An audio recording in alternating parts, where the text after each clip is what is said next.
Hello students, last video में मैंने आपको ऑस्मोसिस समझाया था। तो आज आपको एक छोटा सा टॉपिक आपकी बुक में और दिया गया है जो कि है एंडोसाइटोसिस, जो कि इम्पॉर्टेंट भी है, आ भी सकता है और बहुत ही इजी सा है। इसमें बस ये बताया गया है कि जो अमीबा है वो अमीबा जो है कि यूनिसेलुलर ऑर्गेनिज्म है, तो वो अपना फूड को कैसे इनटेक करते हैं अमीबा।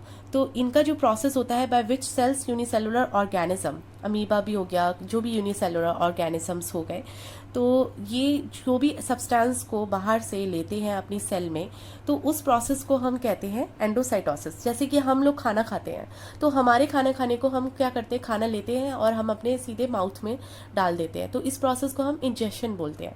तो ऐसे ही जो अमीबा है ये, क्योंकि हाथ से तो खा नहीं रहे हैं, ये सूडोपोडिया की हेल्प से कोई भी पार्टिकल होता है जो यहाँ पे ये फ्लोट कर रहे होते हैं, और यहाँ पे जैसे ये फूड पार्टिकल आ गया, तो इस फूड पार्टिकल को ये कैसे लेंगे, ये इनका जो तरीका होता है कि इस तरीके से इनके जो सूडोपोडिया होते हैं वो धीरे धीरे करके मूव करते हैं फूड पार्टिकल की तरफ, और जब ये धीरे धीरे करके जब मूव करते हैं तो ये चारों तरफ उसको घेर लेते हैं और एक तरीके से वेसाइकल यहाँ पर बिल्डअप हो जाती है, और फिर यहाँ पर ही इनका खाना यहाँ पर डाइजेस्ट होने लग जाता है। तो इस प्रोसेस को बोलते हैं एंडोसाइटोसिस, ये आपको याद रखना है। तो यहाँ पे आपका जो प्लाज्मा मेम्ब्रेन है वो पूरी तरीके से आपका डिटेल में फिनिश हो चुका है। इसके बाद एक और लेयर होती है जो कि सिर्फ और सिर्फ प्लांट्स में एग्जिस्ट करती है, जो कि है सेल वॉल।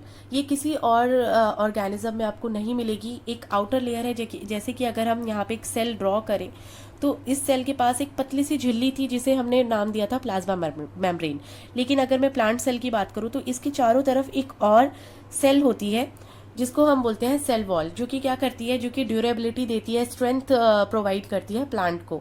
जैसे कि प्लांट है वो हर किसी वेदर कंडीशन में बाहर प्रेजेंट होते हैं, एक्सट्रीम वेदर में पाए जाते हैं, तो उनको बहुत ज़्यादा ज़रूरत होती है एक और प्रोटेक्शन की, तो जो कि सेल वॉल देता है, और जो कि किसका बना होता है, ये बहुत बार पूछा जाता है, जो कि होता है सेलुलोज का बना हुआ, जो उन्हें स्ट्रक्चरल स्ट्रेंथ प्रोवाइड करता है, मजबूती प्रदान करता है सेल वॉल।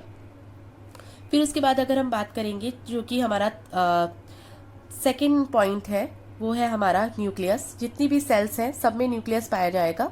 कुछ इसके एक्सेप्शन है जो हम नेक्स्ट क्लास में या आगे हायर क्लास में आप स्टडी करेंगे। एक मैं आपको बता देती हूँ कि ह्यूमन की आरबीसीज हैं जिनके अंदर न्यूक्लियस नहीं पाया जाता। उसके भी रीज़न है कि वो क्यों नहीं पाया जाता है। तो लेकिन बेसिकली अगर हम इन जनरल बात करें तो जितनी भी कोशिकाएं हैं, जितनी भी सेल्स हैं, सबके अंदर न्यूक्लियस पाया जाएगा। और न्यूक्लियस जो होता है ये बहुत बार पूछा जाता है कि वो डबल लेयर है या सिंगल लेयर है या विदाउट लेयर है। तो आपको ध्यान रखना है कि न्यूक्लियस जो होता है वो डबल लेयर का होता है, और जिसके चारों तरफ न्यूक्लियर मेम्ब्रेन ज़रूर होगी। और जिसमें नहीं होती है उसको हमने पहले ही डिस्कस कर लिया है कि वो प्रोकैरियोटिक में आते हैं, जिसका एग्जाम्पल मैं आपको बता चुकी हूँ। बैक्टीरिया, जितने भी बैक्टीरिया होंगे उनके अंदर न्यूक्लियस के चारों ओर न्यूक्लियर मेम्ब्रेन नहीं होगी, इसलिए हम उन्हें प्रोकैरियोटिक बोलते हैं। ये उसका बेसिक डिफरेंस है। और जो भी न्यूक्लियर मेम्ब्रेन के साथ होंगे, जितने भी ऑर्गेनिज्म होंगे, वो सारे के सारे इंक्लूड होंगे यूकैरियोटिक में। तो यहाँ पे अगर न्यूक्लियस है और न्यूक्लियस के चारों ओर न्यूक्लियर मेम्ब्रेन है, इस तरीके से अगर मैं न्यूक्लियर मेम्ब्रेन को ड्रॉ करूँ, तो न्यूक्लियर मेम्ब्रेन जो होगी, यहाँ पे स्लाइड पोर्स होते हैं।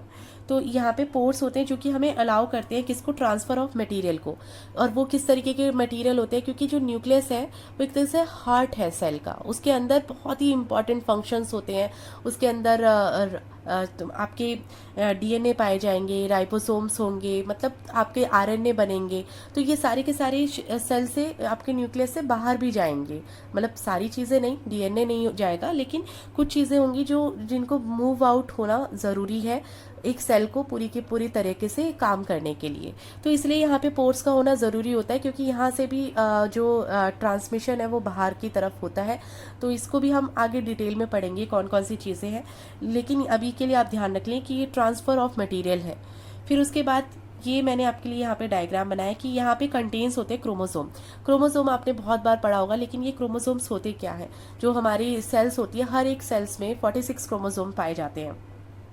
इनका जो शेप होता है वो रॉड शेप्ड होता है। ये क्या करते हैं, ये इन्फॉर्मेशन को कंटेन करते हैं। मतलब कि, और ये किस फॉर्म में होती है इन्फॉर्मेशन, ये डीएनए के फॉर्म में होती है। और इनके जो फंक्शनल सेगमेंट्स होते हैं, अगर हम इनको छोटे छोटे पार्ट्स में अगर हम सेगमेंट को देखें तो उन्हीं को हम जीन्स का नाम दे देते हैं। मतलब ये मैंने आपको एक तरीके से रफ आइडिया दे दिया है कि क्या होता है कि क्रोमोजोम है, ये यहाँ पे एक डायग्राम मैंने ड्रॉ किया है आपके लिए। क्रोमोजोम है, अगर हम इस क्रोमोजोम को खोलेंगे तो ये जो क्रोमोजोम खुलेगा तो इसको हम बोलेंगे क्रोमैटिन। अब अगर हम इस क्रोमैटिन को भी अगर हम डिटेल में खोल के देखें तो यहाँ पे न्यूक्लियोसोम होगा जो कि एक प्रोटीन के बने होते हैं। मतलब जो डीएनए है वो प्रोटीन है बेसिकली, ठीक है। इसलिए हमें प्रोटीन डाइट या हमारे लिए प्रोटीन बहुत ज़्यादा ज़रूरी है, क्योंकि हम बहुत हद तक प्रोटीन के ही बने हुए हैं, ठीक है। तो ये जो न्यूक्लियोसोम है, अगर हम इस न्यूक्लियोसोम को भी खोल दें तो हमें एक स्पाइरल सी जो स्ट्रक्चर दिखेगा वो होगा हमारा डीएनए, जो कि क्या करता है, जो कि हमारा कंटेन करता है इन्फॉर्मेशन। और ये क्या इन्फॉर्मेशन कंटेन करता है, जो भी हमारी चीज़ें एक पीढ़ी से दूसरी पीढ़ी में जो ट्रांसफ़र होती हैं वो सारी की सारी चीज़ें डीएनए में ही होती है। डीएनए में सारी की सारी चीज़ें स्टोर होती हैं। बालों का रंग, आपके आंखों का रंग, आपका बिहेवियर कैसा है, जो भी जेनेटिक्स है वो सारा का सारा बेस है किस पर, डीएनए पर। तो इसको हम आगे और डिटेल में स्टडी करेंगे। अभी के लिए इतना ही।